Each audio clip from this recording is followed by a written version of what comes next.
y'all. I'm Laura Richardson with Relevate, and we're bringing you another episode of I'm Moving to North Carolina, Now What?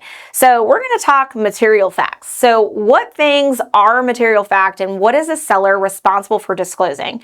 So keep in mind, material facts are things that the seller has to tell you, the consumer or the buyer. This is also the same thing as a listing agent having to tell you certain features of the house that help you make a decision on whether or not to proceed and move forward. All right, so they influence the process.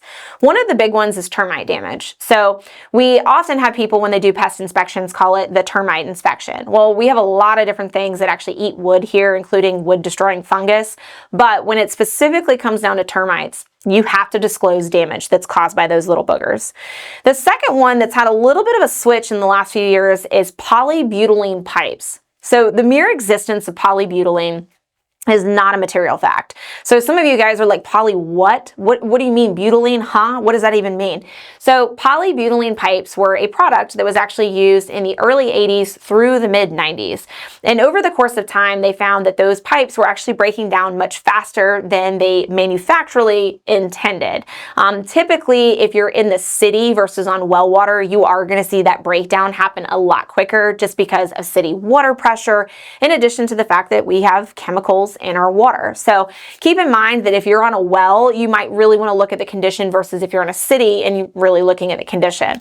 One of the bigger issues right now with polybutylene is how homeowners insurance treats this. So I would really suggest, if a home was built from 1980 through like almost 1997, verify what type of plumbing they have. A lot of sellers genuinely don't know. They just don't know how to identify that stuff. So it is important that you look at, does it exist? How much of the house has it? And have there been any leaks? This is where homeowners insurance kind of has a little bit of a stutter step. If there's previous leaks, especially in the last 5 years, and there's claims, that means the poly is now starting to break down, and that's where you're going to run into some trouble. So there are some creative solutions you can come up with. Feel free to send me a message if you're in this pickle. The other thing is structural damage. So even if you fixed the structural damage, you still have to disclose it.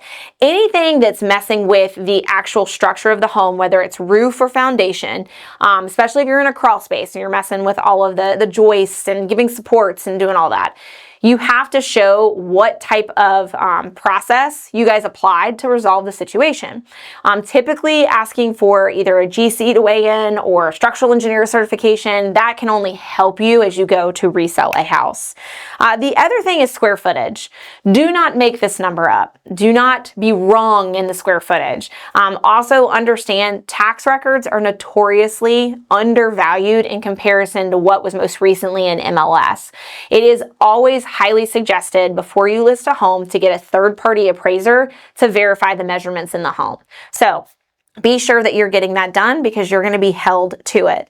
And then the last thing, and this one's kind of weird, is just HOA fees. So if there's any kind of capital contribution fee or like a personal property transition, whatever, you need to make sure that those fees are being accurately disclosed. That means being disclosed, period, in addition to what the number is.